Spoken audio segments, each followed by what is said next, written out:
Assalamualaikum warahmatullahi wabarakatuh. Alhamdulillahirabbil alamin wa bihi nasta'inu ala umuri dunya waddin. Wassalatu wassalamu ala sayyidina Muhammad wa ala alihi wa sahbihi ajmain. Amma ba'du. Segala puji kita panjatkan kehadirat Allah Subhanahu wa taala atas segala nikmatnya yang telah diberikan kepada kita semua. Salawat serta salam tak lupa kita panjatkan kepada Nabi besar Muhammad Sallallahu Alaihi Wasallam. Pada kesempatan ini, saya akan membawakan tema tentang akhlak. Secara bahasa atau etimologi, kata akhlak berasal dari bahasa Arab.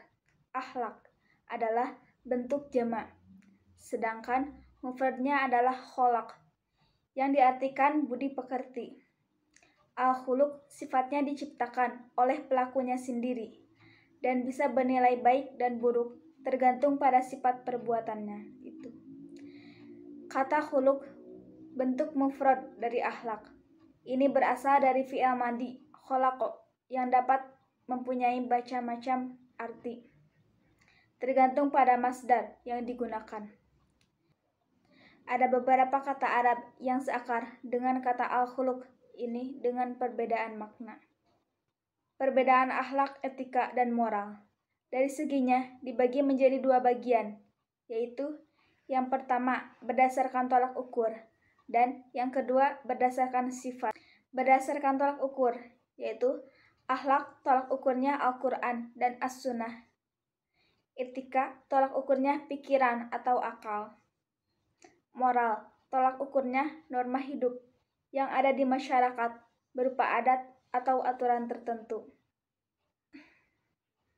Persamaan akhlak, etika, dan moral. Ada beberapa persamaan antara akhlak, etika, dan moral yang dapat dipaparkan sebagai berikut. Pertama, akhlak, etika, dan moral mengacu kepada ajaran atau gambaran tentang perbuatan, tingkah laku, sifat, dan perangai yang baik. Kedua, akhlak, etika, dan moral merupakan prinsip atau aturan hidup manusia untuk menakar martabat dan harakat kemanusiaannya. Sebaliknya, semakin rendah kualitas akhlak, etika, moral seorang atau sekelompok orang, maka semakin rendah pula kualitas kemanusiaannya. Ketiga, akhlak, etika, moral seorang atau sekelompok orang tidak semata-mata merupakan faktor keturunan yang bersifat tetap, statis, dan konstan, tetapi merupakan potensi positif yang dapat dimiliki setiap orang. Untuk pengembangan dan aktualisasi potensi positif tersebut diperlukan pendidikan, pembiasaan, dan keteladanan, serta dukungan lingkungan, mulai dari lingkungan keluarga, sekolah, dan masyarakat secara terus-menerus. Berkesinambungan dengan tingkat konsistensi yang tinggi. Sumber-sumber akhlak dalam Islam. Sumber akhlak adalah wahyu, Al-Quran, dan Al-Hadis. Sebagai sumber akhlak, wahyu menjelaskan bagaimana berbuat baik. Al-Quran bukanlah hasil renungan manusia, melainkan firman Allah Subhanahu wa taala yang maha pandai dan maha bijaksana. Oleh sebab itu, setiap muslim berkeyakinan bahwa isi Al-Quran tidak dapat dibuat dan ditandingi oleh bikinan manusia. Sumber akhlak yang kedua yaitu Al-Hadis, meliputi perkataan, ketetapan, dan tingkah laku Rasulullah Shallallahu Alaihi Wasallam. Akhlak sebagai modal kehidupan sosial.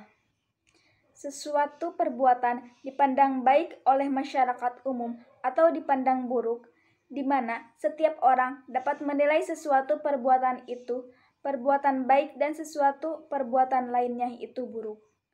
Perasaan terhadap sesuatu perbuatan itu baik atau perbuatan sesuatu itu buruk itu yang disebut moral sense. Umpamanya, ada seseorang yang berbuat kasar terhadap orang tua, orang akan menilai bahwa perbuatan itu adalah tidak baik. Demikian pula terhadap perbuatan seperti kikir, sombong, ujub, takabur, aniaya, malas, dan sebagainya. Tetapi sebaliknya, seumpamanya ada seorang yang bersikap ramah, tamah, sabar, rendah hati, dermawan, adil, jujur, dan sebagainya, orang akan menilai bahwa perbuatan tersebut adalah perbuatan yang baik dan terpuji. Akhlak merupakan jati diri bagi setiap orang, karena setiap orang yang berakhlak, jika dibandingkan dengan orang yang tidak berakhlak, tentu akan sangat jauh berbeda. Akhlak tidak dapat dinilai atau digambarkan dengan mata uang apapun. Akhlak merupakan wujud jati diri seorang di dalam pribadi seorang insan yang merupakan hasil didikan dari kedua orang tua, serta pengaruh dari masyarakat sekeliling mereka. Terbentuknya sebuah masyarakat diibaratkan sama seperti membangun sebuah bangunan.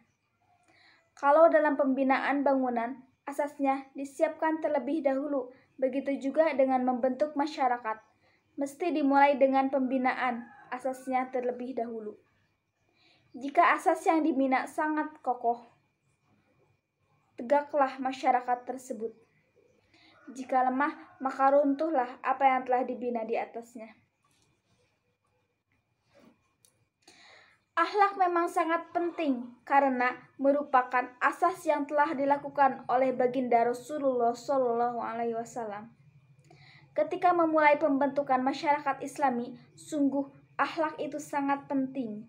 Artinya, dalam kehidupan bermasyarakat dapat dibayangkan seperti apa jadinya bila suatu masyarakat tidak dibangun dengan asas akhlak yang mulia, sungguh akan terjadi suatu kehancuran pada masyarakat tersebut. Wabillahi taufiq wal hidayah. Wassalamualaikum warahmatullahi wabarakatuh.